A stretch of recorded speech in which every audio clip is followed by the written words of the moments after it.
Welcome to another edition of Geopolitics and Empire. A reminder again to support the broadcast. You can do that by becoming a paid subscriber on the Substack, $5 a month.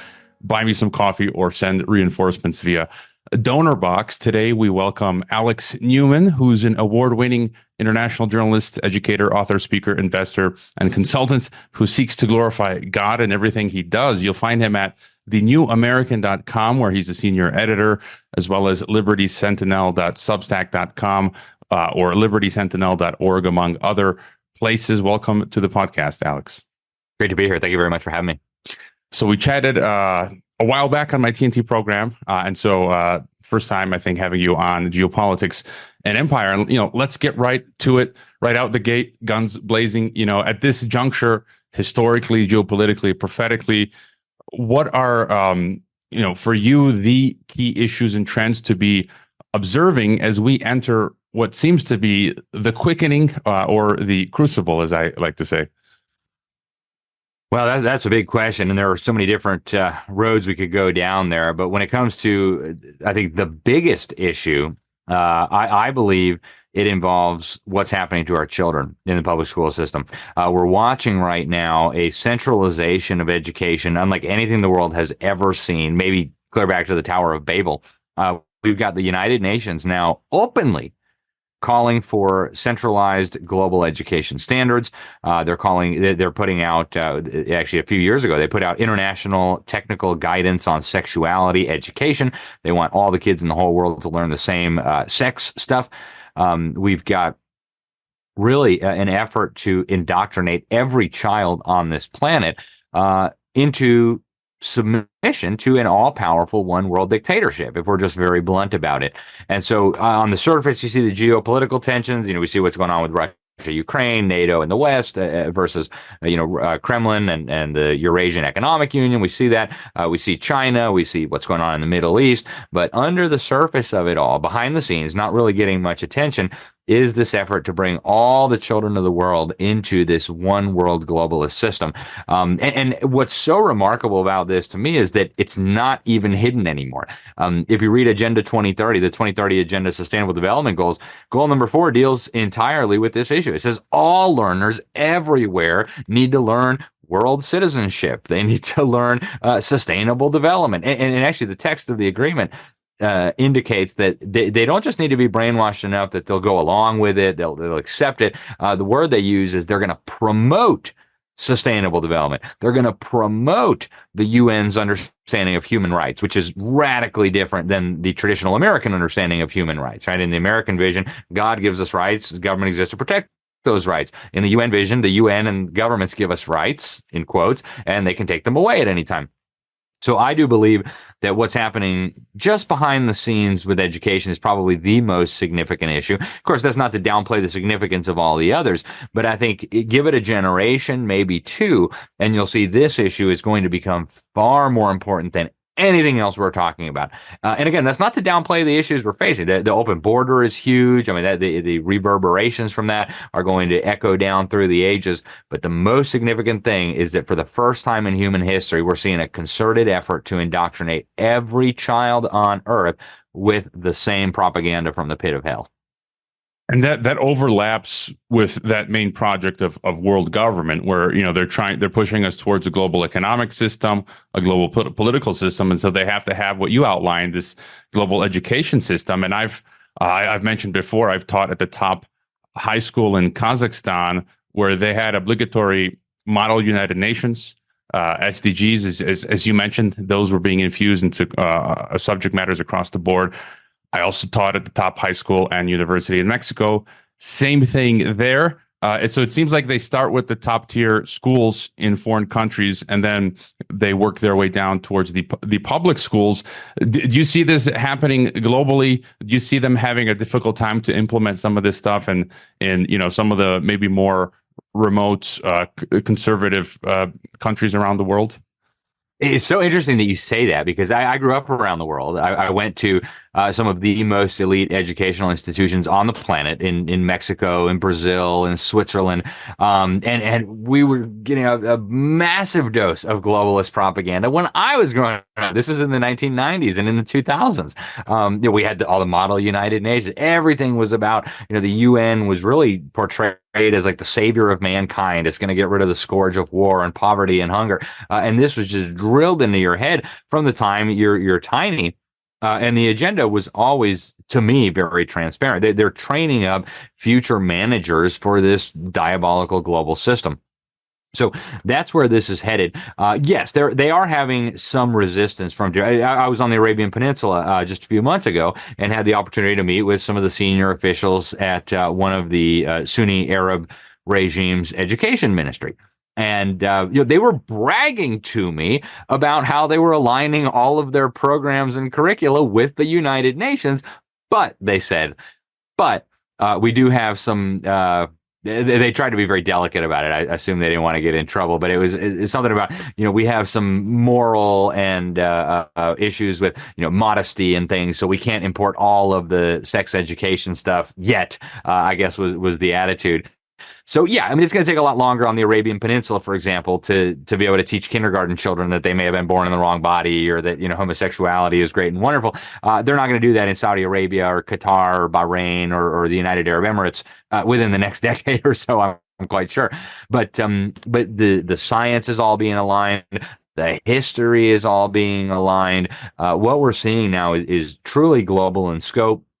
And they're gaining as much ground as they can everywhere that they can. So there's other obstacles in other parts of the world. One of the things that they run into is they don't have the infrastructure, technologically speaking, to do a lot of this in very, very remote areas of Chad and Niger and Burkina Faso or the Ivory Coast. They don't have internet in all the rural villages, so they can't quite start with all the AI and education and all that. But we're watching now this very, very clear push to bring and the Agenda 2030, they just say this over and over again in the text of the agreement. No one will be left behind. That's repeated at least a dozen times in the text of the agreement. And they're dead serious about that. There's not one Indian in the Amazon rainforest. There's not one pygmy in Central Africa that they don't intend to bring into this global system.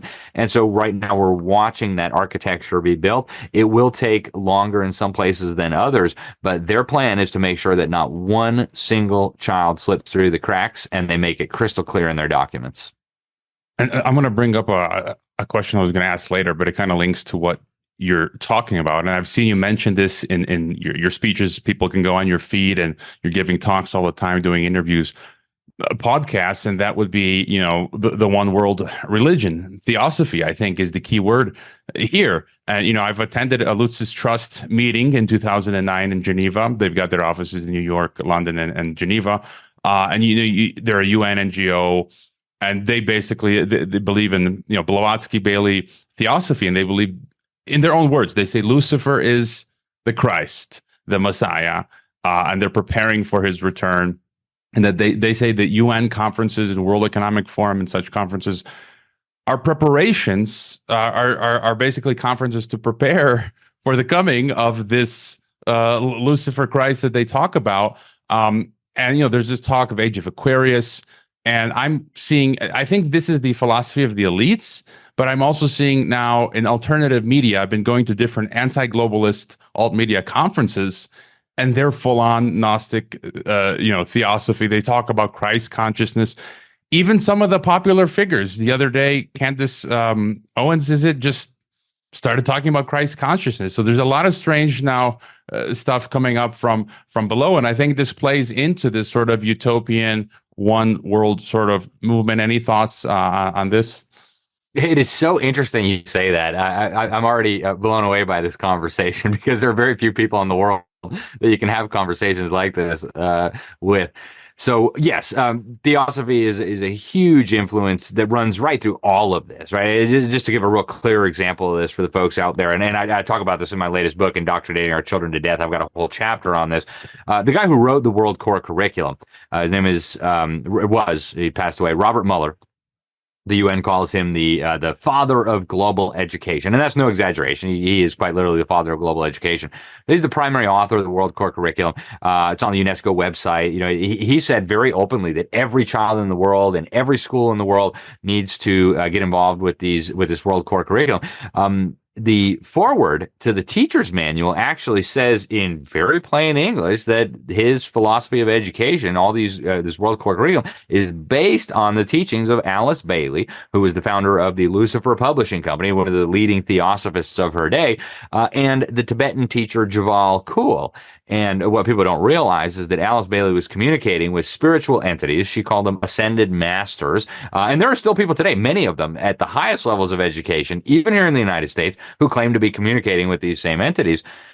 And when Robert Mueller tells you that the World Core Curriculum is based on the teachings of Alice Bailey, the founder of the Lucifer Publishing Company, we need to take that seriously. And so Alice Bailey wrote a book. I actually have it probably buried here within reaching distance, but she wrote a book called Education in the New Age. I've got a copy of. I was going to pull it up and show it to you, but it's buried under all this stuff. But in there, she says a few different things, but one of them is that the education is going to prepare the way for this new age. And you're absolutely right, by the way, before we get into that book, they regard Lucifer as the good guy.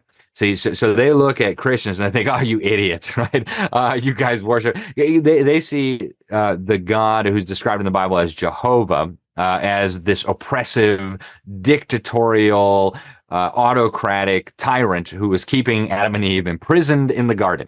Without knowledge and wisdom and all the rest. And then Lucifer was the good guy who came to liberate us from this oppression. So Lucifer brought the light, right? The light bringer is what Lucifer actually means. And so Lucifer brought this light by encouraging Adam and Eve to eat of this fruit that God had commanded them not to eat. And that is how they obtained enlightenment. That's how they came to know good and evil and so on. So they regard Lucifer as the hero. And as you explained, they think Lucifer is the savior of humanity. He's going to come and it's going to be wonderful. He is the Messiah, right? So to normal people, this sounds crazy. But unfortunately, at the highest levels of the elites, there are a lot of people who actually believe this. And it's very obvious once you start digging that the person who designed the meditation room at the UN headquarters was none other than Alice Bailey. So she claimed to be communicating with these ascended masters, and she channeled them and wrote a whole bunch of books with their help. And this education in the New Age just lays it all out really clearly. Education is the key to bringing this global system about. She says world federation, in other words, world government, and a world brain are going to be the goal of the enlightened. That's what this global education system is going to bring about. And she talks about quite openly how we're going to be fusing Marxism and neo-scholasticism using the chosen methods of John Dewey, who's the founding father of the American education system. And so you come full circle to this. Now, some of Alice Bailey's other, and she's, of course, not the only theosophist. She was a disciple of Helena Blavatsky, the Russian mystic. She expanded a lot on this concept of Lucifer as the good guy in her books, Isis Unveiled and others. But this really is, this theosophic religion is very, very widespread among the elites. It's especially widespread among the educational elites. Actually, the lady that George H.W. Bush administration hired to start developing national standards in the United States, long before even the world curriculum came about, was named Dr. Shirley McCoon, and she also, surprise, was communicating with these ascended masters.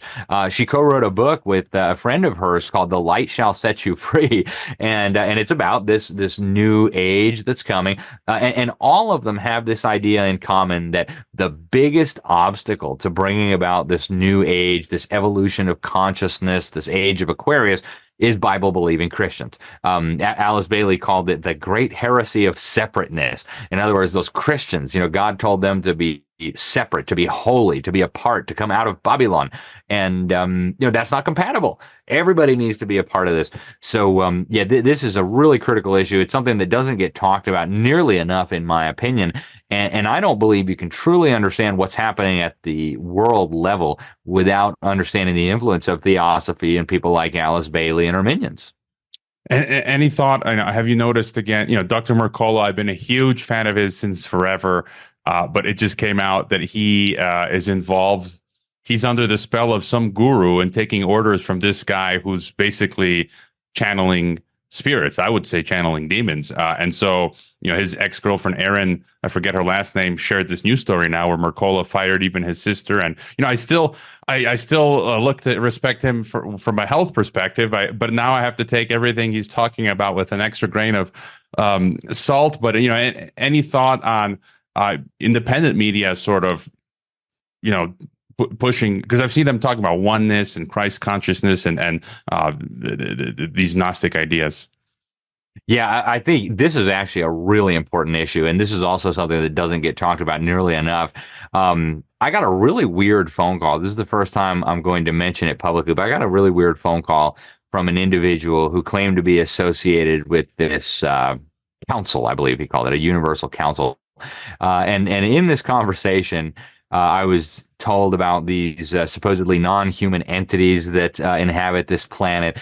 And what it is starting to look like to me is they've realized their old evildoers are so discredited, they won't be able to complete this project with, the Rockefellers and the Soros and the old school evildoers that we all now know about. And so now they're bringing in new evildoers who are supposedly going to save us from the old evildoers, but who are also on board with all this Luciferian stuff. And to your point, I have noticed that exact same thing, and it's very troubling to me when you see alleged conservatives, alleged alternative media parroting the very same exact, even with the same terminology that Alice Bailey and these others have talked about. And I've seen this even kind of like in the heart of the freedom movement, the truth movement, the liberty movement. Very disturbing to me. And I've talked to several other Christians who are involved and who have noticed the same thing. There's a really great lady who's been exposing this for longer than anybody that I know of. Her name is Kelly Nelson, a wonderful, wonderful lady. She writes a lot with for News with Views, and she's exposed for decades now this kind of occult strand that you find sometimes even within the conservative movement, and this is becoming much more prominent. Documentaries featuring people that I know and love, conclude with exactly this kind of language. So I think we really need to be discerning. And it's possible that people got deceived and wrapped up in bad things. I hope that they will publicly apologize for that. But we really, really do need to be discerning. And as the Bible says, right, don't put your trust in man. Don't follow a human being. Read your Bible and make sure it lines up with the Bible. And beware, right? Your trust should not be in princes, and it should not be in man. Unfortunately, and to the broader point, even Satan disguises himself as an angel of light, right? The devil's not going to come to you with the little devil horns and the tail and say, "Hey, I'm going to take your soul to hell." He's going to come to you and say, "I've got truth, I've got special wisdom and special knowledge." So we do need to be very, very aware of this. And it's so interesting that you say that. I'm just blown away. But yes, I've noticed that, and everybody needs to be on the lookout, in my opinion. I mean, for me, this has become more and more important, and I think it's we need to be discerning and not be fooled by any of this. And as you said, I was on earlier this week. I was a guest on Johnny Vedmore's TNT show, and he was asking me, and I said, in general, we shouldn't have gurus. That's like idolatry. Right. That's even a biblical principle. So people shouldn't be looking to me or an Alex Newman or an Alex Jones or an Elon Musk. It's just like we're all, at the end of the game. The Italian proverb, at the end of the game, the king and the pawn both go in the same box, right? And, world government, again, that's one of the things I think about a lot, because I think a lot of the things that are going on, the end goal is that. And just recently, things have sort of crystallized in my mind as I've been reading articles. Democracy Without Borders talks about that how they can use the climate change pretext, the climate change thing is a pretext to build the infrastructure for world government. They openly said that a few weeks ago.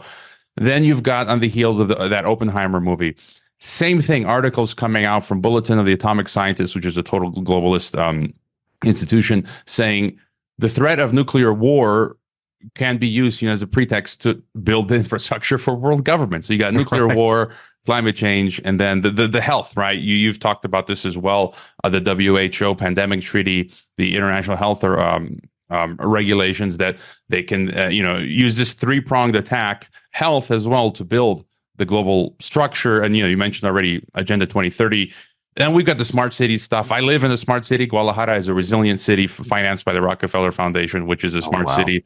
I'm reading Vancouver now is building a smart city in the name of it's an indigenous project. They're camouflaging it all. I mentioned this British actor who's from Africa. He says he's going to go back home and build. He literally it said a smart city out of his old home. And so, your thoughts on all this climate stuff, and where you think we're going? The WHO pandemic treaty and whatnot. Right now, I think the world is facing a whole bunch of crises. Some of them may be organic. The vast majority of them concocted, created, manufactured, or at least drastically overblown.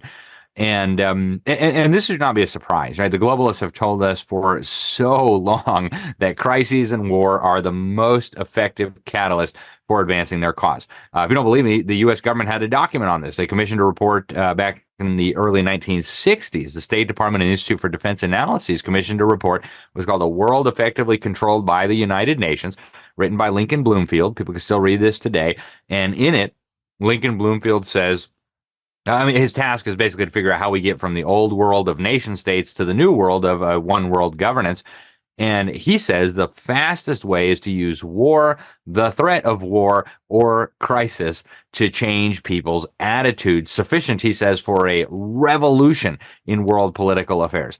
So this is not a mystery. If you go back to the 1800s, the great lawmaker and philosopher Frederick Bastiat identified this among the totalitarians. They always concoct the poison and the antidote in the same laboratory, is how he put it, right? So they create a problem, and then they pose as saviors to the problem that they're creating. So that's what we're watching right now. I do believe climate is one of the most important strands on this because, first of all, the alleged boogeyman here is literally the human being. It's the gas that you exhale. So if the gas that you exhale is a dangerous toxic pollution and it's a global problem, so only a global government can save you, it's the perfect pretext to micromanage every single human activity, every single human being. Obviously, it's for the good of the planet. And if you disagree, well, you're some sort of criminal and you ought to be destroyed. Similar with health, right? Pandemics, so they say the viruses and the infections don't respect borders, et cetera. So we've got to have a one world system to deal with that. Then you have, at the same time, these economic crises that they're building up, the geopolitical crises that they're building up. And so the World Economic Forum early last year warned of what they called the poly crisis. And it was a very interesting term. It was actually a term that I had started using about 8 months before the World Economic Forum started using it. And I first heard it from my friend Patrick Wood, the author of Technocracy, the founder of Citizens for Free Speech, a great organization to defend free speech. So I heard it from him, and I thought, man, that's a perfect word to describe what's going on here. And that's what we're headed toward, right? They're trying to throw crisis after crisis after crisis at us, all eventually merging and culminating in this one giant polycrisis of doom, where they can then come in and say, look, we're going to save you from this polycrisis. We're going to make sure you can feed your children. We're going to make sure that, you can get back to normal life. You can go to the grocery store. You can work. You can have money, whatever it is. And that's where they'll bring in the fake solution. So the fake solution to climate change, carbon taxes, total regulation of everything, rationing of all of the most essential things like energy, food, water, etc. The health pandemic, well, of course, if it's a health issue, well, everything is fair game. What are you eating? Maybe what you're eating is not making you healthy. We've got to feed GMO foods. So you got that. And then, of course, there's the religious angle as well, where they are now trying to totally reframe ethics and morality. And I've seen this so clearly at the last couple of UN climate conferences that I went to. The most recent one was in the United Arab Emirates. And very, very blatant. They actually put the faith pavilion at the heart, in their words, at the heart of the conference, because they said religion and faith need to be at the heart of these solutions. So the Pope was actually supposed to come and read the initial kind of welcome statement. He got sick and couldn't make it, so he dispatched Cardinal, what was his name, Pieter Idolin or whatever, the Vatican Secretary of State, and he read the Pope's speech for him and just very blatantly said, we have to understand that our environmental sins are an offense against God, right? And the year before that, I actually walked to the top of Mount Sinai right after all these world religious leaders did, where they said they unveiled the new 10 Commandments. They did a climate repentance ceremony, and I interviewed for the organizers of this thing later. They said, not only do we have the new 10 Commandments, we're also working, they said, on the third covenant. So God gave us the old 10 Commandments. They give us the new one. God gave us the old covenant, the new covenant. Well, they're giving us the third covenant. And he said, we're going to build the kingdom of heaven here on earth with this third covenant. So you see all of these things that seem unrelated, progressing, marching in lockstep together, the business community through the World Economic Forum, the governments of the world through the United Nations, the religions of the world through a UN-funded outfit called Religions for Peace, which, by the way, in 2019 signed up to the idea that UN 2030 agenda needs to be the model for human development around the world. The head of the Religions for Peace, I actually have her on video, saying that this is the UN of religions, and all religions are part of this. So all the big businesses, all the governments, all the big religions marching in lockstep toward one world government, one world economy, one world spirituality, and presto, all that's left is, us little people saying, no, stop, this is crazy. So yes, I expect we're going to see a lot more crises in the year ahead and maybe in the few years ahead, and that will be, in their view at least, the pretext to bring in this totalitarian one world system. And you just reminded me something I've been looking at recently. We already discussed the Sustainable Development Goals. They have the Inner Development Goals now, the IDGs, where they talk about it's religion, spiritual. So they're trying to onboard us spiritually, convince us to accept this whole global political economic system. They're working from so many angles, and just I'm reading this book.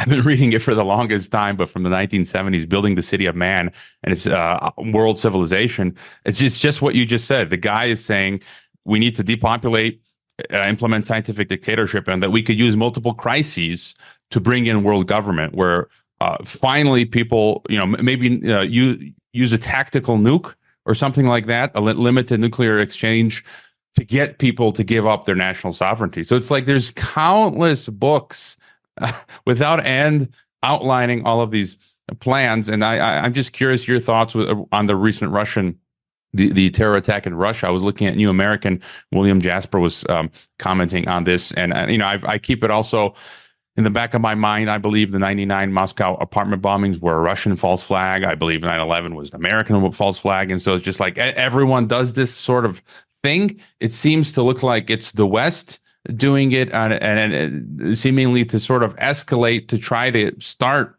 a greater conflict. Do you have any opinion on whether what happened with that terror attack, and then BRICS and multipolarity as well? I think that's just the other side of the same coin. Yeah, I think that it is the other same side of the same coin. And I think you can't really understand geopolitics unless you understand the strategy that these people have so frequently talked about in public. The dialectical Hegelian strategy, where you have two different sides allegedly in conflict with each other, and then out of that conflict, you get the end objective. And I think that's what we're seeing here with this effort at creating a multipolar world order. You look at Putin and the BRICS, Brazil, Russia, China, South Africa. A lot of these places are near and dear to my heart. I've lived in many of those countries. I've been to all those countries except China, because I'm sure they'd throw me in a gulag. I've spent a lot of time in all of those places, and I love very dearly the Brazilian people, the South African people. I've lived in both of those countries. So it breaks my heart to see this, but their leaders are very, very much in league with the Western globalists. And that's something that escapes so many geopolitical analysts. They see this as a legitimate conflict between two rival blocs, maybe with rival ideologies. They hear Putin talking about the value of family, and then they hear degenerate Western leaders talking about castrating children, and they think, oh, clear difference. Obviously, there's a real conflict here. But no, you dig just beneath the surface, and you see Vladimir Putin hanging out with Henry Kissinger. You see Putin building a Eurasian Economic Union, which fits perfectly with the model outlined by Henry Kissinger in his book World Order, of creating, he said, the contemporary quest for world order involves creating regional orders and then relating these regional orders to one another into ultimately a one world order. So that's what we're watching, I think, with the BRICS. I don't know enough yet about what happened in Russia to have a sensible opinion, but I will say it would not be surprising at all if this was a false flag carried out by the Russians. Not at all, right? I absolutely believe the apartment bombing that you mentioned was a KGB operation. It provided the pretext to kill a bunch of people, to imprison a bunch of people. That's what governments do. They use false flag attacks. Could it have been NATO or Ukraine or ISIS? I suppose, but when you look at ISIS, that was a product of Western intelligence. We've got the smoking gun documents proving it. So no matter what, we're being lied to, we're being manipulated. And oftentimes, the biggest clues come in the reaction, right? We'll see what comes out of this, whether it leads to some sort of strike on the Western world. I think we'll be able to discern a lot more about what likely happened once we see fully the response from the Kremlin, from Putin. But I always urge people who are looking at the world not to fall for the deception on any side, right? And there are unfortunately so many people who recognize the evil being perpetrated by the Western globalists who somehow have fallen into the trap of believing that we need to line up with Putin and Xi Jinping and Lula da Silva down in Brazil. And that's absolute foolishness. They all represent, they're two sides of the same coin. And one of the things that I think is so interesting about the BRICS that unfortunately very few people have picked up on, each of the BRICS governments is actually the anchor in its respective regional union, right? So you look at Russia. Russia is the anchor of the Eurasian Union. Without Russia, without the Kremlin, there would be no Eurasian Union.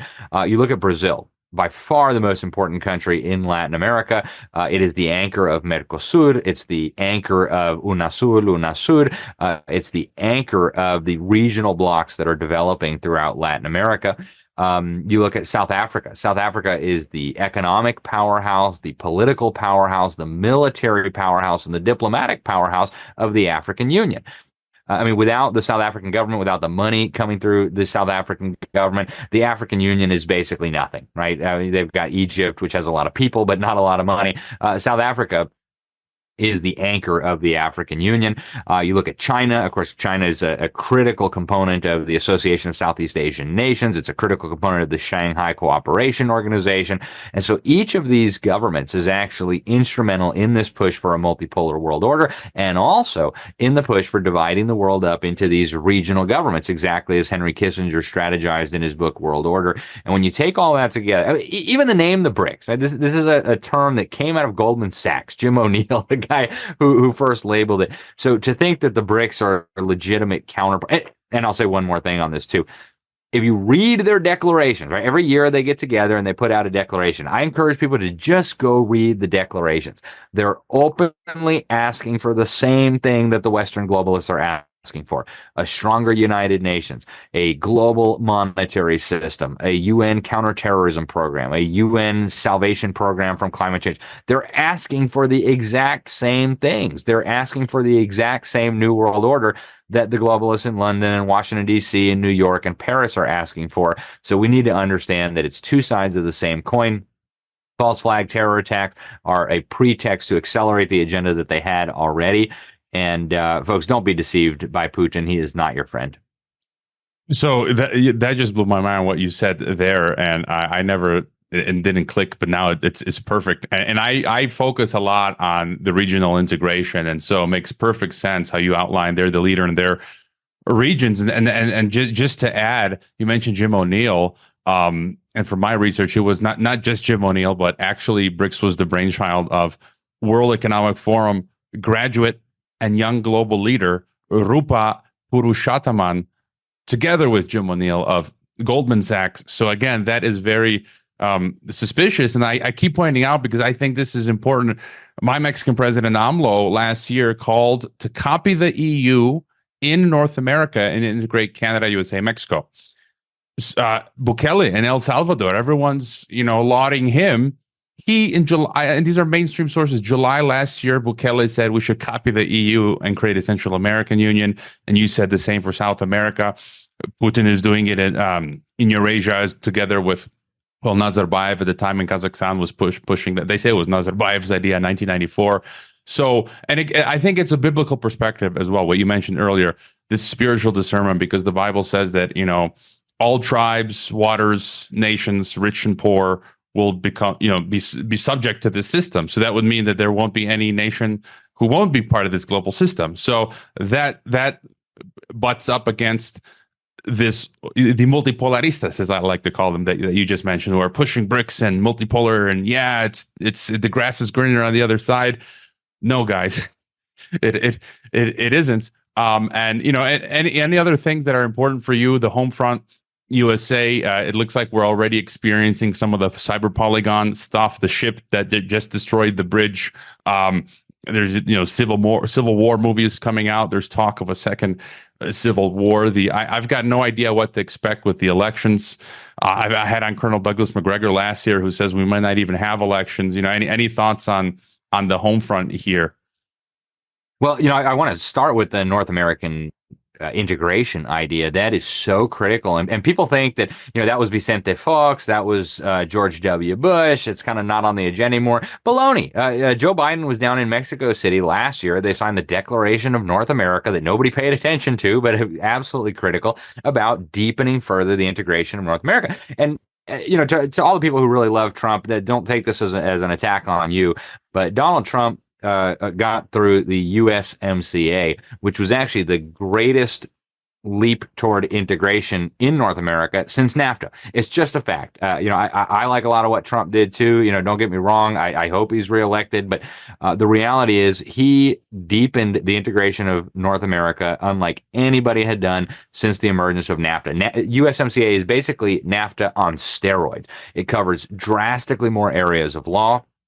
It gives more power to these North American bureaucracies and tribunals that are already operating, by the way. These aren't in the future. These already exist. They're already overruling state, local courts, state, local, and even national legislatures.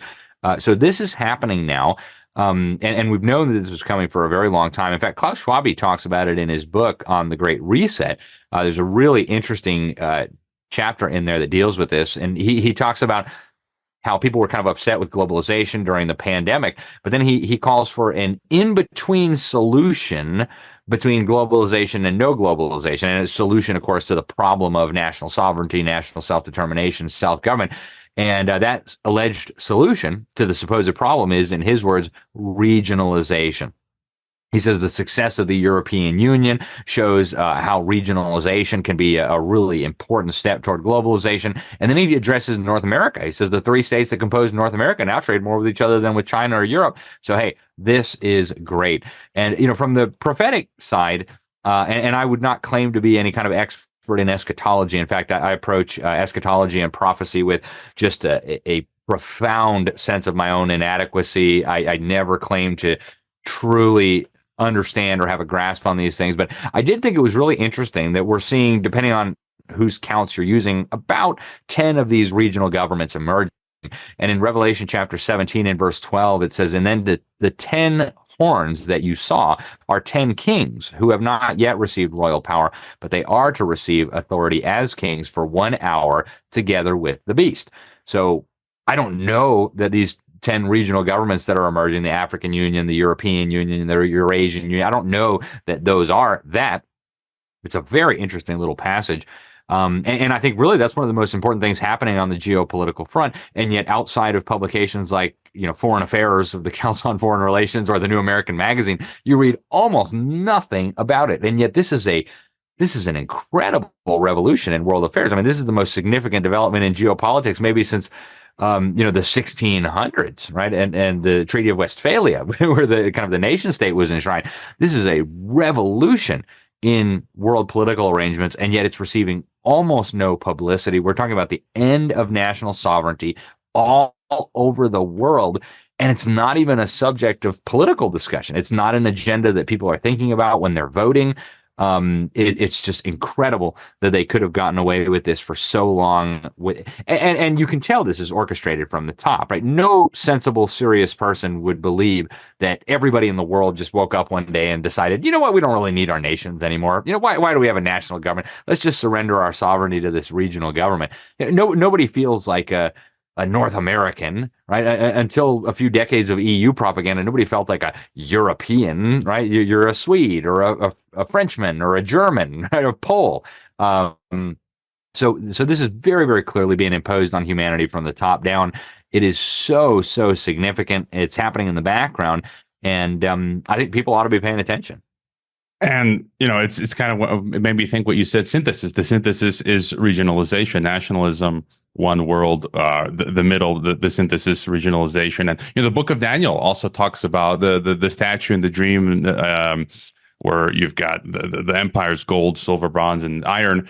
And it ends at the toes, 10 toes, and then Club of Rome. I've got the book right there from the 70s where they have the map from the 70s dividing the world into 10 regions. So I approach cautiously as well a prophecy, and I don't have a definitive view, but I try to merge what's happening factually with what the Bible says, and we'll see how it goes. And you mentioned North American. I've got 2 of the 3 North American passports, Mexican and American. And I believe I did the last interview with Robert Pastor, the father of the North American Union. It's up. Are you serious? You interviewed Robert Pastor? Yeah, I met him. So he would visit our school, the Tec de Monterrey, which is the top globalist school in Mexico. And he actually he said in one of the talks, this was maybe a decade ago, in the theater, what you just said, I kid you not, I was in the theater, and I went to one of his personal talks at the school, and he said, how many Americans do we have here? How many Mexicans? How many Canadians? Because we have international students. And he says, you're not Mexicans or Americans. We're all North Americans. So his job was to come to the youth, going back to earlier in this interview, trying to indoctrinate this new youth to think that we're North Americans. And I actually assigned, as part of my reading, my class was called North American Regional Scenarios, and I assigned part of his book to my students to try to get them to understand what's really happening. And so December of 2013, I Skyped him in to the class, and that's still up on the old channel, Dissident Thinker, linked to geopolitics and empire. And he passed, I think, January 2014 of cancer. And so I'm pretty sure I did the last interview with the father of the North American Union. I did ask him about Bilderberg, which he laughed off, because in the 1980 Bilderberg scanned documents people can read, they discuss forming a North American community, 1980. And then you can trace 1989 was the bilateral Canada-USA, 1994 was NAFTA. And then you can really trace how that is going. And then, so, thoughts for you on what we can do in these times. I always have 2 modes of thinking. What you're doing, speaking the truth, resisting, going to local school meetings. If someone wants to get into politics, go for it. I'm not into that. So pushing back, but also making sensible preparations, in case they shut off my bank account. I've got some land where I've got a well and some fruit and goats or chickens. So thoughts on what we can do? You and I think very much alike. I do think we have an obligation to stand against evil. We have an obligation to call out and rebuke evil. In my career as a journalist, my kind of guiding motto comes out of Ephesians chapter 5, verse 11. The Apostle Paul writes to have no fellowship with the unfruitful works of darkness, but rather reprove them, or some translations say expose them. And so I just feel unbelievably blessed that I get to reprove and expose these unfruitful works of darkness all day, every day, 6 days a week. I wouldn't want to be doing anything else, frankly, except maybe spending time with my family or building a business. But I love the opportunity to do this. I know not everybody is called to do this, but everybody can do something. I would recommend very strongly that people prepare themselves physically, mentally, emotionally, and spiritually for potentially very difficult times ahead. You mentioned, shutting off bank accounts. Klaus Schwab has been talking about his cyber pandemic for a few years now, and these people don't mess around. When they're doing war game scenarios, we should be paying attention. I don't know whether they'll take the power grid out or the internet out, maybe a week, maybe 2, maybe longer. I don't know. But, it'd be wise to have some precautions in place. And I do think it's important not to get too disillusioned, because I think a lot of people, when they start learning how the world really works, they almost get into a panic. They don't know what to do. The thought of suicide even sometimes crosses people's mind. What do we do? The whole world's run by evil megalomaniacs. You mentioned the statue that's described in the book of Daniel. My favorite part of that prophecy, and for background for the folks who aren't familiar with this story, so King Nebuchadnezzar has a dream. King Nebuchadnezzar has God's people captive there. They had gone into idolatry, and so God allows King Nebuchadnezzar to take them captive in Babylon. And while there, the king has this wild dream of this statue, and he doesn't know what it means. And so only Daniel, this Hebrew guy, knows what it means. God reveals to him the significance of the prophecy, what it was, first of all, what it means. And it is a prophecy of what's going to happen from now until the end. And the really, really great thing about this is that there is a rock, this prophecy says, that is not carved by human hands, that comes and smashes this statue and scatters it to the wind, and then grows and takes over the whole world. And that is, of course, God's kingdom. So by the time this is all said and done, all the evil empires, all the evil doers are going to be stopped, and Christ is going to rule and reign. And so there is a lot to look forward to. It may be bumpy between here and there, but I do believe that the Bible is the Word of God, and I do believe the promises that these evildoers are not going to be allowed to make it to the finish line. And I'm encouraged by that, and I encourage other people, if you don't have a good relationship with God, if you don't know God personally, now would be a really, really good time to start thinking about that seriously, especially if you have family, especially if you have children. We don't know what tomorrow is going to bring. We don't know how many more breaths God is going to allow us to take, and so we should think of eternity as well. But yeah, I mean, in the meantime, while we're here, I do think it's good for people to get involved in the political realm. I don't know that we're going to be able to, fix things, so to speak, with elections. I'd love it if we could. I don't know whether that's a realistic prospect, but having a good relationship with your sheriff, having a good relationship with your governor, having a good state legislator representing your district, having a good state senator, and I'll give one example of this. I know we're running up on the clock, but here in Florida during the COVID outrage, I'm not even going to call it a pandemic, this assault on humanity and decency and morality and liberty, while the rest of the world was living under basically total tyranny, here in my neck of the woods, we were totally free. I mean, we just completely opted out of this whole stupid thing. We didn't have any mask mandates. We didn't have any of that stuff. And why was that? It certainly wasn't because Joe Biden wasn't the president here in this county. I mean, he's the president of the whole United States. It was because our city leaders and our county leaders and our state leaders said, look, we're not going to be doing that. We're not going to participate. We're not going to allow you to enforce. And they actually actively resisted. Like when Joe Biden came out with this crazy vaccine mandate that everybody had to take the shot or be fired from their job, our governor called our legislature into special session and said, look, we're going to pass a law that if you fire somebody for not taking the death jab, then you're going to pay a fine that is 10 times bigger than the fine that the federal government's going to give you. Well, what happened? Not a lot of people in Florida got fired for refusing to take the jab. So I do think that there are some really, really important and good things that can be accomplished through political action. But absolutely, if you are not ready to survive difficult economic times, if you're not ready to survive even the possibility of losing your power and your communications for a time, you ought to be thinking about those things. What are the most important things? Well, water, food, shelter, things like that. So keep those things in mind and be in prayer, because these are some really, really, really exciting times. Well, no black pills here. We got the white pill, as I like to joke, the Gandalf Jesus, right? I've been criticized for being cyanide pilled, as I like to sometimes say, illegal. That's legal man's term of Jones Plantation. I've chatted with him, but ultimately, I think for some of us, our white pill is metaphysical, spiritual Jesus, and you're all over the place. You are relentless. I see you on Steve Bannon's War Room, Greg Hunter's program, TNT Radio, all over the place, going to conferences, New American, Liberty Sentinel. Tell us, what are your projects, books, best websites that we need to know about?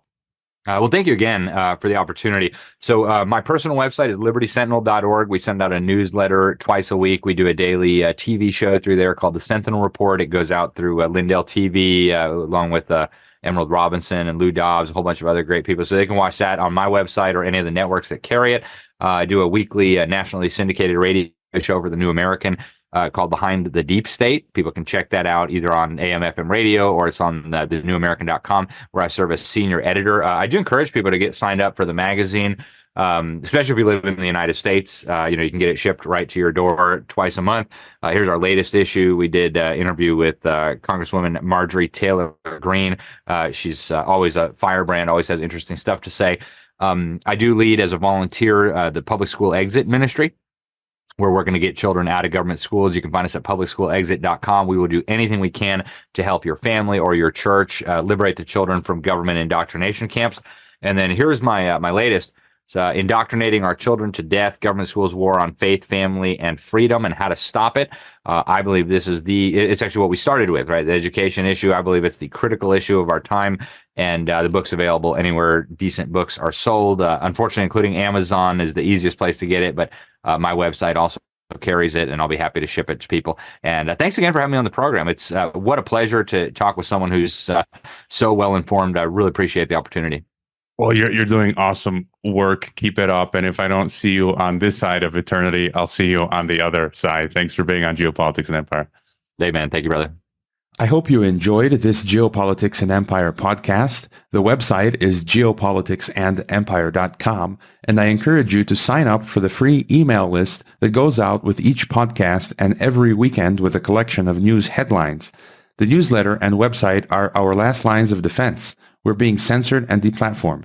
It's nearly impossible to find Geopolitics and Empire on the Google search engine. We've been blacklisted. YouTube frequently takes down our videos with strikes. Facebook restricts our page. Reddit and Twitter take down posts. And after the Associated Press mentioned Geopolitics and Empire in a 2021 article co-written with NATO, our Patreon account was terminated. Vimeo also terminated our Pro account.